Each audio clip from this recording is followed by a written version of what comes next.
Jack's son stared up at the sky in amazement. Curious, Jack looked up as well, only to see a massive fleet of military aircraft flying overhead. The deafening roar suggested something significant was about to happen. A prominent light shone in the sky. The Clark Comet, which had been dominating media coverage recently. Reports claimed it was the closest comet to Earth in recorded history. While shopping at the supermarket, Jack's phone emitted a piercing alert, a presidential alert, the highest level possible. He glanced around at the other shoppers, but no one else seemed to have received the alert. As he stood there puzzled, the Department of Homeland Security called him. Jack answered skeptically, only to hear a robotic voice informing him that his family had been selected for emergency shelter access. This sudden notification felt off to Jack, and he hurried home. His neighbors were gathered at his house, sitting together in anticipation of witnessing the comet's impact with Earth. According to expert predictions, the comet would land in the ocean, so there was no cause for concern. After all, this was a once-in-a-century event. But as the countdown ended, the ocean surface remained calm. Suddenly, the ground began to shake. Jack rushed outside to investigate. A flock of birds flew overhead, as if startled by something. Without warning,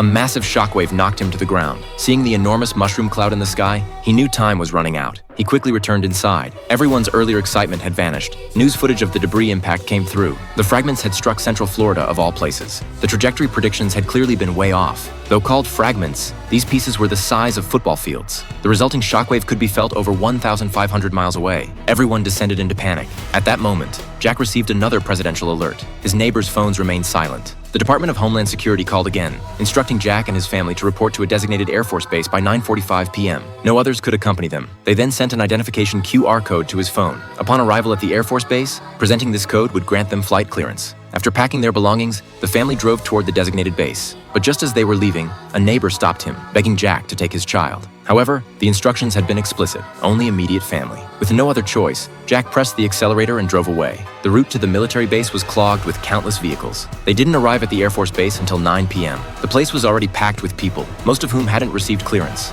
Those who had been granted access were biologists, scientists, and doctors, individuals who would be able to help rebuild society quickly in the aftermath. Jack had been selected because of his profession as an architect. Jack approached the checkpoint and retrieved the QR code. The soldiers issued wristbands to his family.